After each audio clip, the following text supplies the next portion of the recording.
Reading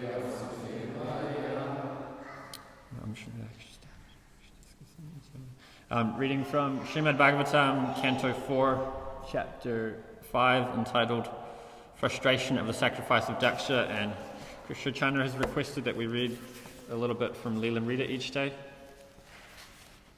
I'm not sure if I guess we'll just read the whole 2 pages. A student had to study very seriously to obtain a degree there, and he could then look forward to I'll just start from this section.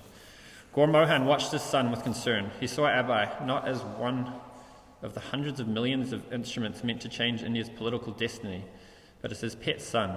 His first concern was for Abai's welfare. While world events moved across the stage of history, Gaur Mohan concentrated on his son's future as he hoped it would be, and had always prayed for it to be. He was planning for Abai to become a pure Vaishnava, a devotee of Radharani. He had taught Abai to worship Krishna and be pure in character, and had arranged for his education. Now Gaur Mohan thought of getting him married. According to the Vedic system, a marriage should be carefully arranged by the parents and should take place before the girl reaches puberty. Gaur Mohan had gotten his first daughter married in her 9th year, his second daughter at 12 years, and his third daughter at 11. When his second daughter was going on 12, Rajani had said, "I shall go to the river and commit suicide if you don't get her married at once." In the Vedic system, there was no courtship, nor was the couple allowed to live together during the first years of their marriage. The young girl would begin serving her husband by cooking for him at her parents' house and coming before him to serve him his meal, or by taking part in some other formal exchange. Then as the boy and girl grew to physical maturity, they would become so lovable to one another that they would be inseparable. The girl would naturally remain faithful to her husband, since she would have no association with any other boy as she grew to puberty. Gaur Mohan had many friends in Calcutta with eligible young daughters, and for a long time he had been considering a suitable wife for Abai. After careful consultation, he finally chose Radharani Datta, the daughter of a Sivana family associated with the Maliks. Radharani was 11 years old. After the meeting between her father and Gaur Mohan, both families agreed upon the marriage.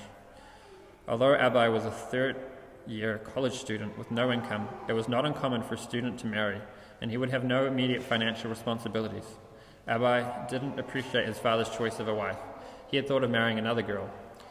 But in deference to his father, he put aside his reluctance. For the time being, he was living with his family, and she with hers, so his marital responsibilities of supporting a family would not be immediate. First, he had to finish college. During his 4th year at Scottish churches, Abai began to feel reluctant about accepting his degree. As a sympathizer to the nationalist cause, he preferred national schools and self-government over the British institutions. But he could see that as yet no such alternatives existed. Gandhi, however, was calling on Indian students to forsake their studies. The foreign-run schools, he said, instilled a slave mentality. They had made one no more than a puppet in the hands of the British. Still, a college degree was the basis of a life's career. Abai weighed the choices carefully. Gaur Mohan didn't want Abai to do something he would later regret. He'd always tried to plan for the best for his son. But Abai was 23 and would have to make this decision for himself. Gaur Mohan thought of the future. The horoscope said his son would be a great religious preacher at age 70, but Gaur Mohan did not expect to live to see it. Still, he had every reason to accept the horoscope as accurate, and he wanted to prepare Abai. He tried to plan things accordingly, but there was no way to guess what Krishna would do. Everything depended on Krishna, and Krishna was above nationalism, above planning and the laws of astrology, and above the desires of a modest cloth merchant aspiring to make his son a pure devotee of Srimati Radharani and a preacher of Srimad Bhagavatam. Although Gaur Mohan had always allowed Abai to do what he wanted, he had to also carefully guide him, always on the path he knew was best. Now, without interfering with Abai's decision about college, Gaur Mohan set about to arrange good employment for him, regardless of what else might happen. There's lots that could be commented on that, but we're doing Bhagavatam today. So text number 10. A little known fact is that in Sanskrit there's a strict thing of how long each syllable is. So, there's like classic meters, but you don't just squeeze the verse into the meter. There's actually rules for how long each syllable is. So if you know how to read it, it's almost like reading music notation. You get the, like for whatever the verse might be. So like this classic Anustup, the Bhagavad Gita, sloka, is some of the syllables are flexible in how long they can be. And I think there's even the occasion where the writer might not follow the rule of the particular meter they're working within. So E and O are always long syllables, and then if it's followed by two consonants, it's always long. That might not be enough to convey the idea, but I thought I'd mention something about it since I think it's not widely understood. H sometimes makes it long and sometimes doesn't, depending where it is and whether it's got a dot or not. So I might stuff it up though, because I'm a little bit out of practice and I haven't looked at the verse for this purpose extensively ahead of time. Yastvanta kale vyupta jata kalapa.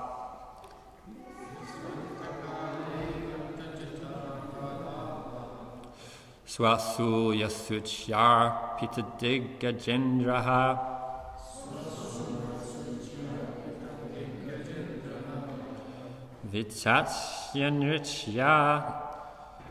Vichachranitya shuddhitastra dor dvajan.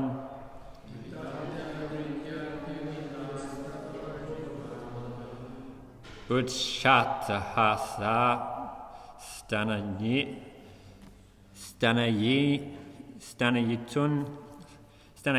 nubinadik.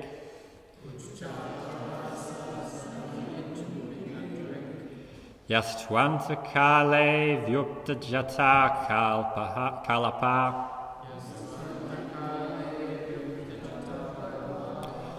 Yastvanta kale vyupta jata kalapa.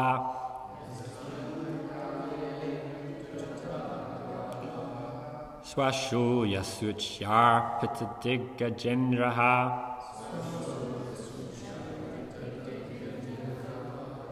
And the dot with the H on it, you only add the extra syllable if it's at the end of half of the verse. So the first and second line are actually one thing, and normally you chant them all together, but in Kali Yuga we're not smart enough to be able to follow something that long, so we just break it up. But yeah, you only extend it if it's at the end of the second or the end of the fourth line.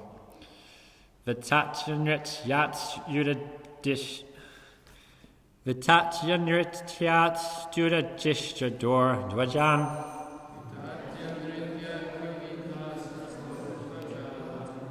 Uchatahasa stanayit nubinadik. I probably should have practiced it so I sounded really good if I was going to say the rules. But anyway, I can remember the rules, but I'm just out of practice. Someone else in it.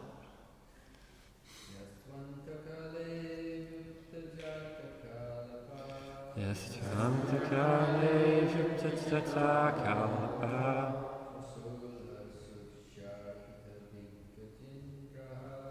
Swasu lasuchar pitadiga jendraha.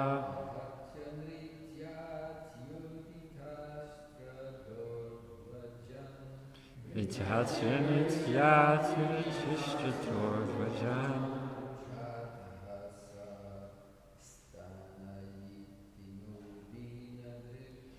Uchatahasa stanayit nubinadik.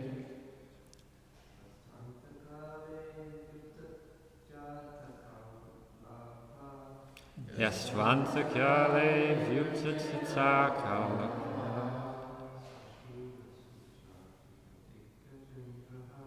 Swashu yasuchar pitadiga jendraha.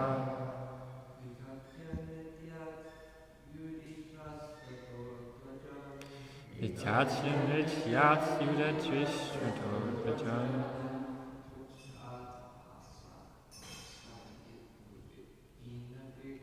Uchatahasa stanayit nubinadik.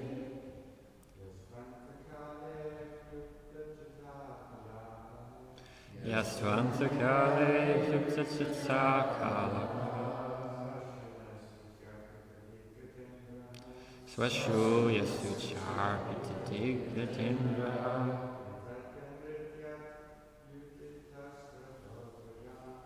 Vitachin Yats Yuditish George Vajan.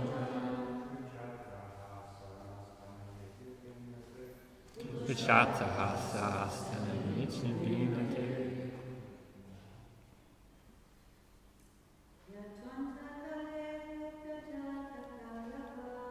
Yaswanta Kale Yukta Chata Kalapa.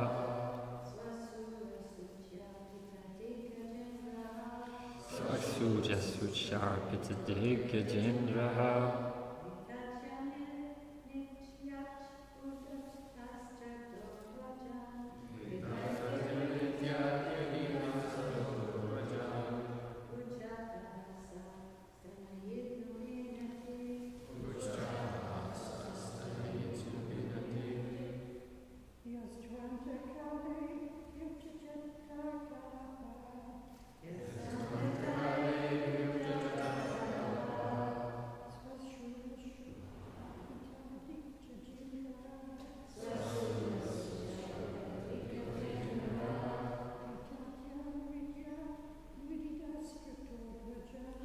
Itachin Yutya Yuditish George Vajan.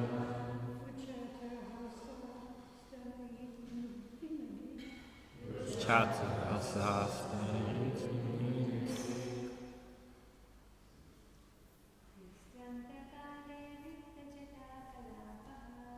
Yaswanta Kale Yukta Chata Kalapa.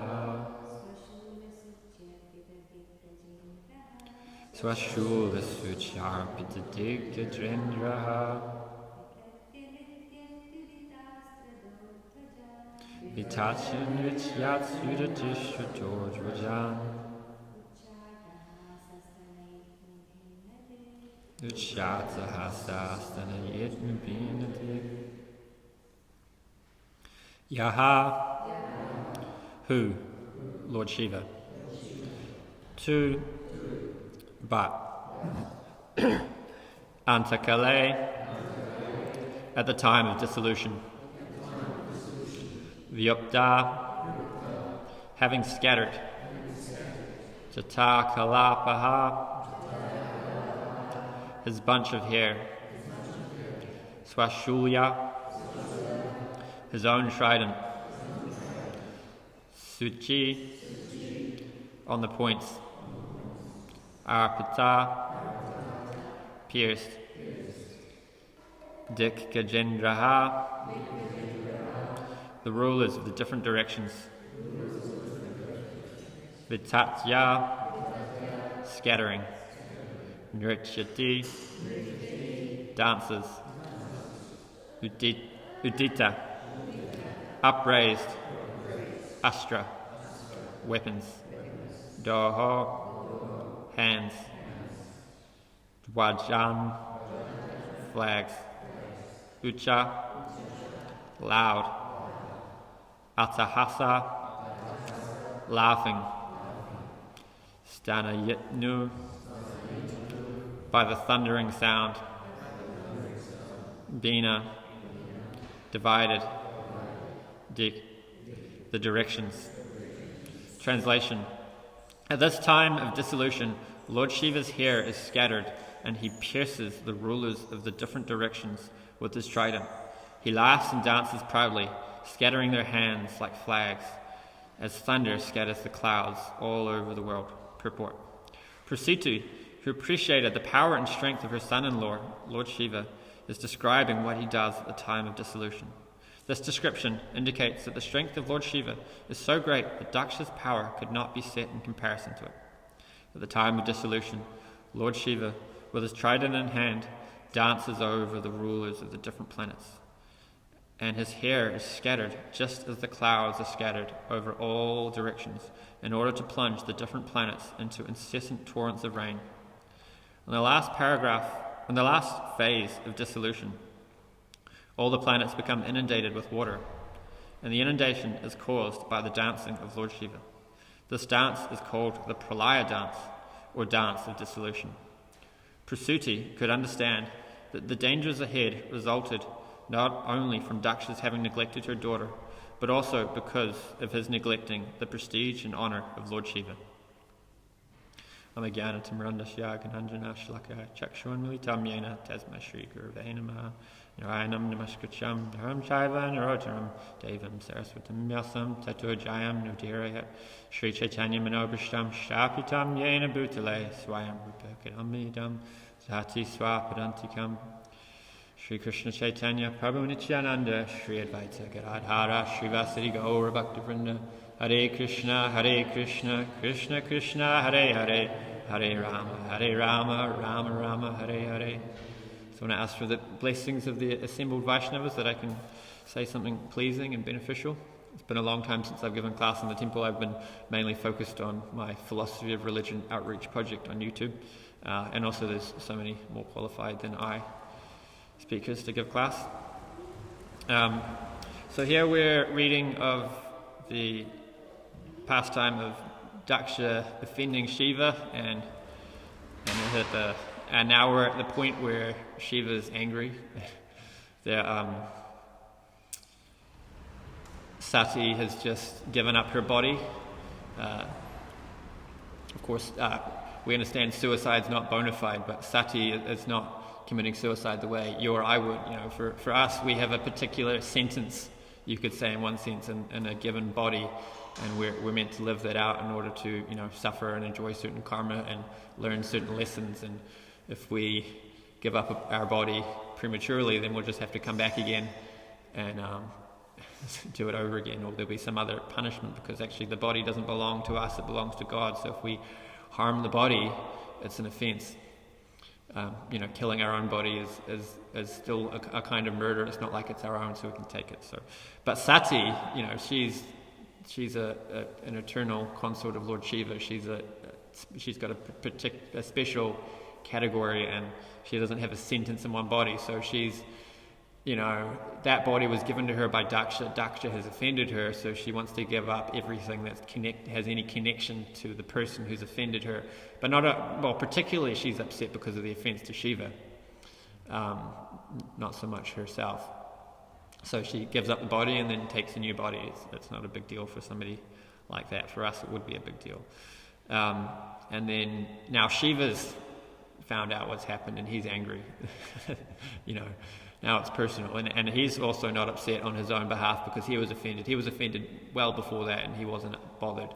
But when Sati is now injured, when the offence has harmed Sati, his dear wife and a great Vaishnava, then a Vaishnavi, now he's upset. And so the people at the sacrifice, where Daksha's there, they're conducting some sacrifice, and they start to hear this rumbling sound, and the winds are blowing, and they think, what could be going on, And one of the verses actually says, I'm not sure who's talking, but the people are discussing what could be going on, and one of the things is, well, it can't be that a band of thieves has created a dust storm in order to do some thievery, because I can't remember the name of the great king, but they said, the great king that's currently in power wouldn't allow a band of thieves to do such a thing, which I thought was interesting. They're going through the different possible explanations, and it's like, well, it can't be baddies, it can't be burglars, because we've got a good king, and under a good king, such a thing's not possible, which is quite interesting. These days, the politicians don't want to take responsibility. It's not the politicians' fault if there's bad things going on in their kingdom, but in a Vedic culture it is. So there's a lot of respect and power given to a king in Vedic culture, but there's also a lot expected of them. And there's this thing called half-hen logic. Prabhupada talks about it. It's also talked about by secular intellectuals and other religions, that you want to take some principle or some teaching and just take the half of it which benefits you, but leave out the other half of it. And half-hen logic never ends well. The story is the hen who lays the golden eggs, and it eats a lot. So rather than having to feed it so much, the farmer thinks, I know, I'll just cut the hen in half, and I'll throw away the part that eats, and I'll keep the part that lays the golden eggs. And this kind of logic doesn't work. So I can tie this into that point about the Vedic system of marriage, where the girls are married at a young age. The Vedic culture where things like that were going on is an entire ecosystem of principles and values and societal norms, and if you just try to transplant one element from that culture into today's society, you'll probably end up doing some form of half-hen logic where you get something that benefits you, or something that has some benefit, but you leave out the things that actually balance out all the downsides of that, and you end up creating a mess. I don't know what a good analogy for it be, but like the body has a whole system of balancing things out, and if you try to substitute for the body's mechanisms with like a pharmaceutical or some medical therapy or something, it can often have unintended consequences. So I think the only real way for us to pick up on these Vedic cultures would be to either do it very gradually, or to find an actual living example of it and go and like gradually integrate with it to the point where those values got adopted. I just thought that was worth mentioning, because I think this kind of ultra conservatism that you can find among some members of the Hare Krishna movement can sort of have that quality of half-hen logic, where it's like, oh, let's take all these principles, but when we just read the principle in a book, we can fail to understand the full way of applying it, because whenever you're communicating, you need to assume an incredible amount of knowledge in your audience. And if you're not going to make those assumptions of your audience having some degree of knowledge, then, just to tell somebody to go to the store, you'd have to write volumes and volumes, first, every single detail, make sure you keep blinking, you definitely need to keep blinking, make sure you're breathing, make sure you don't run anybody over.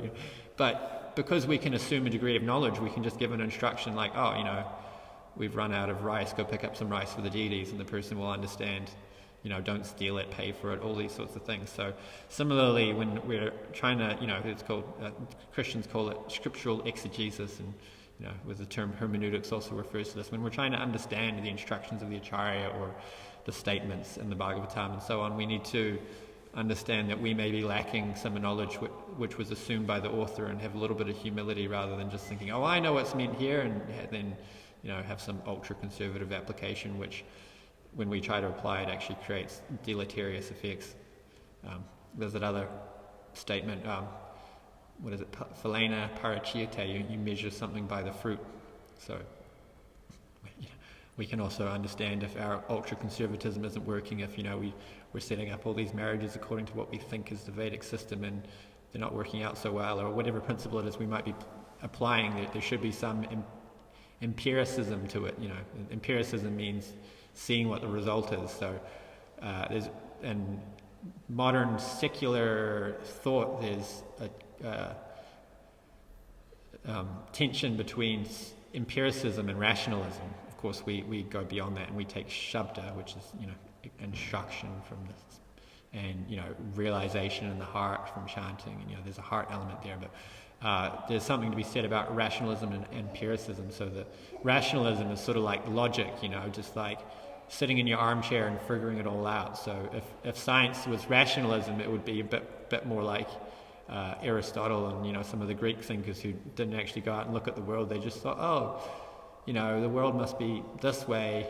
So the orbits of the planets must be perfect circles because nature likes perfect shapes. So they must be perfect circles, and they never went out and measured. Whereas empiricism is, well, let's go and measure it. It's like, oh, their orbits are more like ellipses. So similarly with Krishna consciousness, we can do our little logic and try to understand, oh, this should work, and then we should also do our empiricism and say, oh, but it's not working, or oh, but this is working instead, or it is working, so let's do more of it. So, and then of course, these are things we do alongside, getting instructions from the pure devotee and praying to Krishna for realization and so on. These are all they serve the real epistemology, which is one way it's translated as testimony, so the statements in scripture and the statements from the pure devotee. Where was I? So Shiva is offended.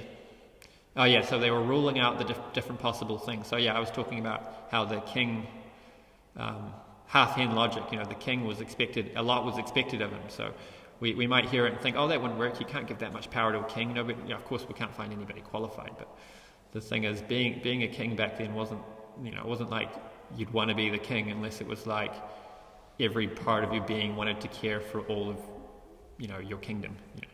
So that was the qualification. The term praja refers to compassion.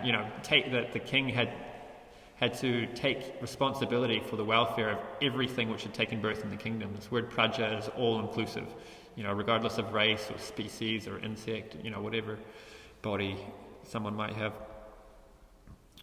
So they knew that it couldn't have been thieves because of this great king who was present.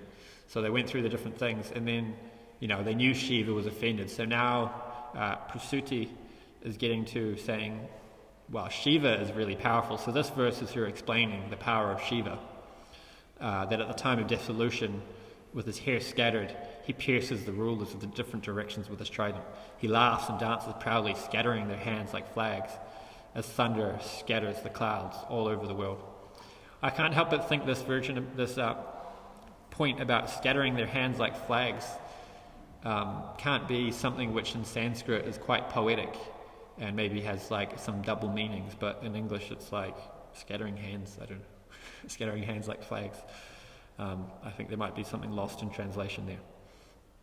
Of course, the people who study Sanskrit do say you can't really do Sanskrit justice with the English, so I wish I'd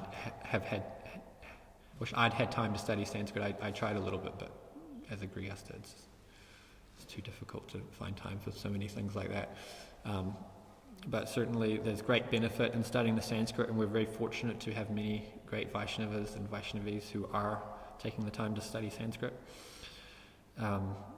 They help keep the tradition alive. Without them, we'd be hopeless. You need people to go back to the original sources and find the nectar there and make sure we're getting the right understanding and so on. So this verse is about Lord Shiva's power, and then it goes on to talk about the events which took place as a result of Lord Shiva's anger. So one point to make here is about it's explained as what's going on here in one sense is a battle between Brahman Tejas and Shiva Tejas. So in a material sense, Brahman Tejas is the most powerful thing. There's Vishwamitra and Vaishishta were fighting back and forth for a long time, and I think it was Vaishishta who was the Kshatriya, am I right? And he figured out that the Brahman Tejas was more powerful, so he thought, okay, I know how I'm going to defeat Vishwamitra. I'm going to become a Brahmin. So then he did extensive penance and austerities in order to gain Brahminical Tejas, and he eventually became a Brahmin. So generally it's considered you can't change your psychophysical nature, but with intensive application of Krishna consciousness, we do see people become great Brahmins and become far elevated from the nature they were born with. And so similarly, Vaishishta was able to transform his nature. But generally, we just figure out what our nature is and find a way to employ that in Krishna consciousness. So that's the instruction, like Lord Chaitanya said. I can't remember the Bengali, but whatever position you are in society, you remain there and serve Krishna from that position. So if your natural tendency is something other than a Brahmin, then you just find what your strengths are and use those to serve Krishna, because we need all variety of strengths in the service of Krishna. So Vaishishta eventually became a Brahmin, and then he no longer wanted to fight with Vishwamitra after that. But there may be more to the story, but that you could give a whole class just on that pastime. I think I got the details that I did give accurately. And there's also where they were trying to get the Ganges River. I can't remember the names of all the personalities. It's been a long time since I've heard or told these particular pastimes. But there was the cow that maybe someone can help me with the names. But they were trying to get the Ganges, and they went there, and there was this Brahmin there, and they were angry. Did you steal this cow? It was the cow that. Oh, they were trying to get the Ganges River, but they went there and it wasn't there. Mucking up all the details. And there was this Brahmin there, and they said, "Did you take it?" Because somebody's sons had been killed, and they were told you need to get the Ganges in order to do a sacrifice with Ganges water in order to benefit their souls or something. And when they got there and they found, or maybe it was the cow that was missing, and they found this Brahmin there, they got angry. Did you take it? And because they offended him, he just fried them with his eyes, and then Oh, that was it. And then the king came. Anyway, the point is that this they were trying to steal some warriors. I'm mucking up the pastime. Somebody probably knows it and they can help me. They were trying to steal this cow from this Brahmin, and he just the cow just produced a whole army which went and fought them, because it was the what's the name for the special cow, that wish fulfilling cow or whatever? What's the Sanskrit?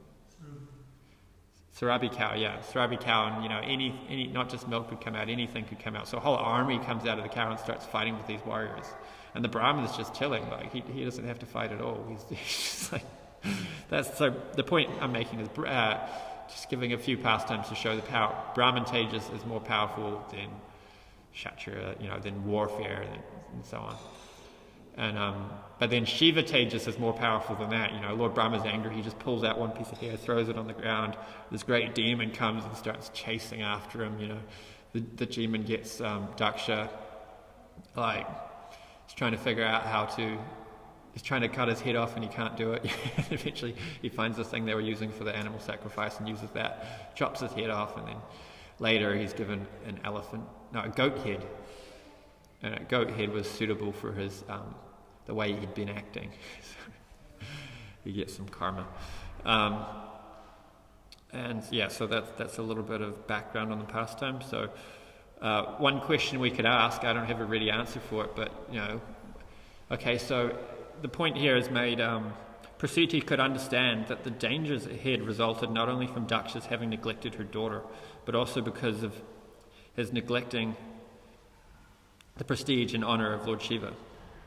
So, okay, fine, people shouldn't be neglecting the honor and prestige of Lord Shiva, and so on, but why should there be such heavy reactions, Why not just more benevolent reactions, why all this violence? And so we understand, for example, the offending of Draupadi.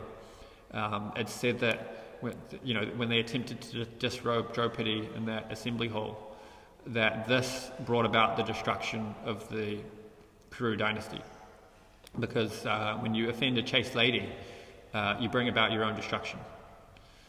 And you could ask, okay, sure, people shouldn't be doing that, but why can't they get a more benign punishment? Why do they have to be killed in this horrible battle?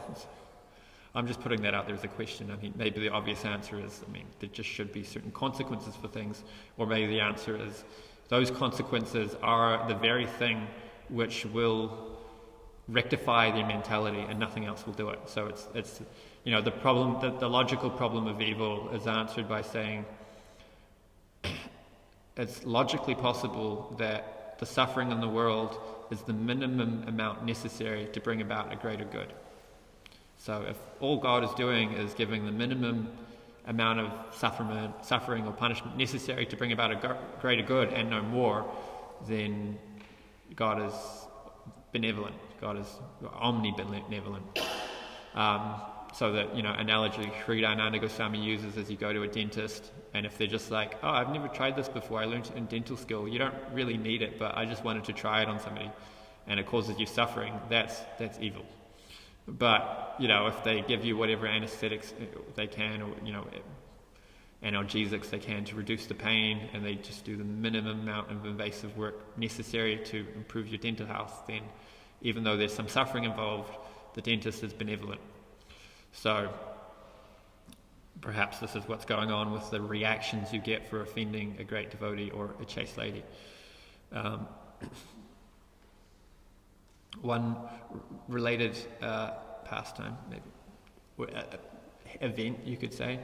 I've been working on a little documentary thing. Someone's going to narrate it. I'm going to put some music behind it, telling a story of the name glorifiers and their persecution and the controversy that went around over these Russian Orthodox monks around 1913 in Russia on Mount Athos. They decided that you find it in Christian teachings. They didn't decide, but they read this book written by Elder Hilarion, which makes a case for the benefits of the Jesus prayer and the idea that God's name is God himself. So we can think what we want about whether Jesus is God and whether the name of Jesus is God himself, but I'm personally agnostic about that. And then when I look at these monks and I see the depth of realization they got through the application of this prayer, I can't help but wonder if they're not doing something similar to us when we chant Hare Krishna, because you look at their teachings and it's like they've got some elements of the 10 offenses in there, like you can't just like offend your brother and chant the prayer and expect it to work.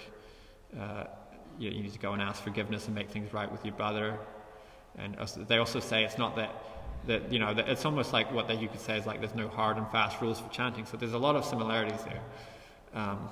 And then they've got this idea that God is his name, and that the chanting of God's name is the best method of purifying your heart. I mean, they have different understandings than we do, but they're basically saying what we're saying in terms of purifying your heart and elevating your consciousness. And they get intense realization for it. So the reason I'm bringing up this story is because this controversy that went around over this culminated in the church authorities who were opposing this doctrine turning up with the Russian military, rounding them up, dragging them out of the monastery, beating them with rifles, stabbing them with bayonets. 4 of them died, 46 were injured. They went to the next monastery and the rest just went passively because they didn't want to meet the same fate. But the ones that they abused like that were not told that if they didn't cooperate that they were going to be violently ripped out. And then they were taken back to Russia, all their belongings taken off them, all their money taken off them, and they were just left to fend for themselves in a country with no welfare system. And they were defrocked, which means their status as monks was revoked. And then a few years after this, Russia turned into living hell and Stalin took over. So it would appear, and people prior to Russia descending into hell wrote that, I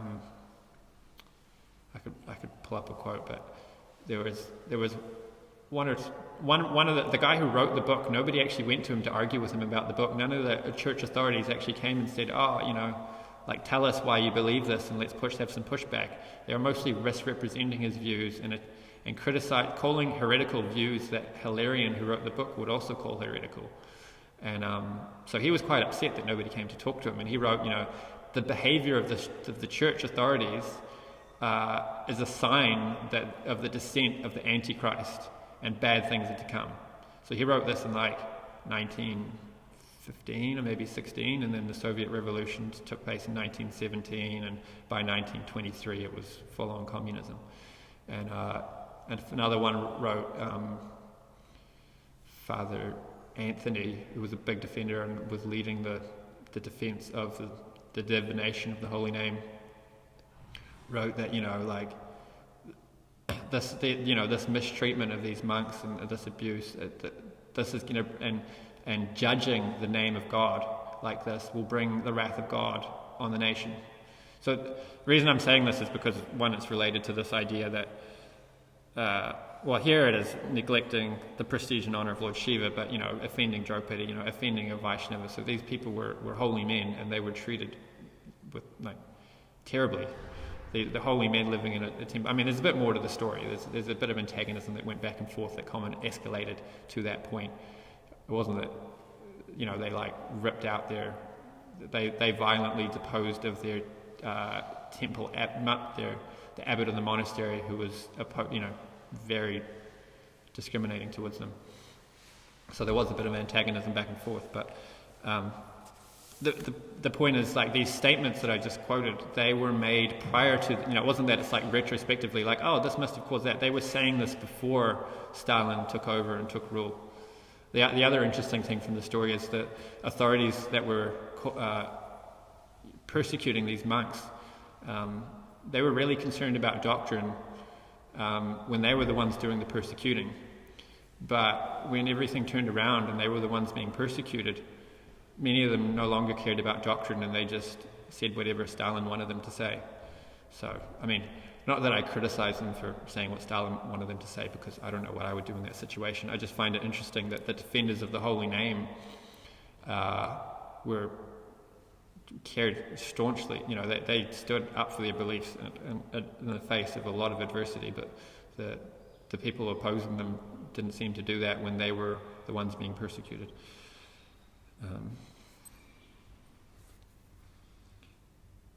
So little digression, but yeah, offending devotees of any sort does not bring good reactions. And then I spoke a little bit about, well, why would this be the case? And then I said how perhaps it's just the only way to rectify the bad mentality.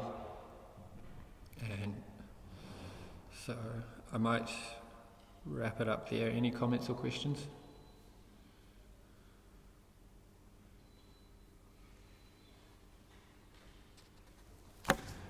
Yeah. Just, I appreciated what you were saying about when we give an instruction, we have to assume a vast degree of understanding on the person that we're instructing, or when we explain something. And it got me thinking about how in the early stages of Krishna consciousness, often because it's like we have to run before we can walk often. And often when we're giving instructions, when we're helping to kind of guide others,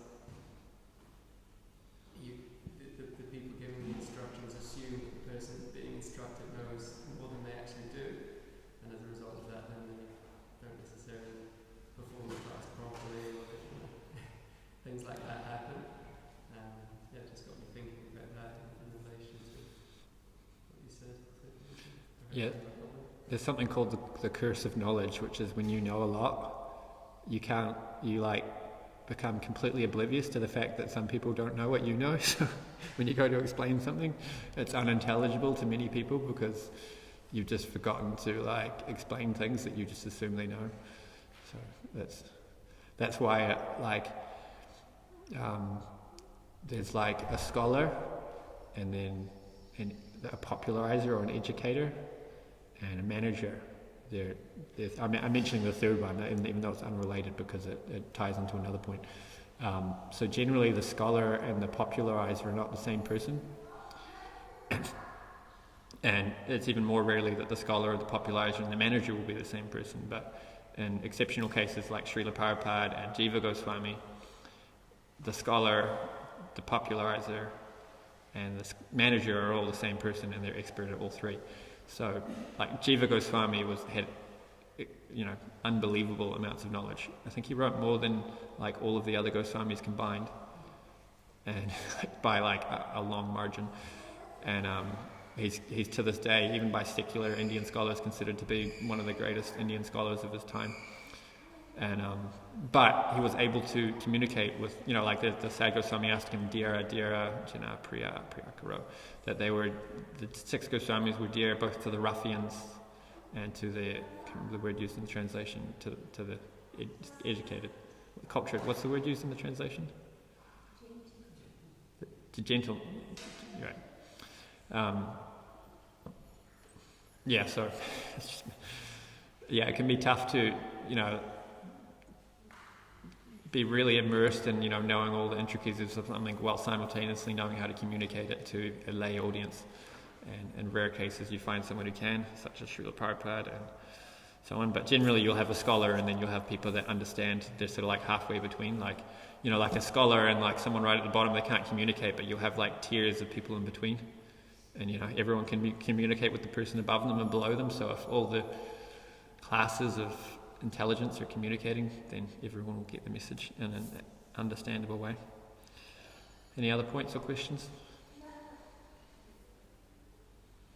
Grantaraj Srimad Bhagavatam ki jai. Srila Prabhupada ki.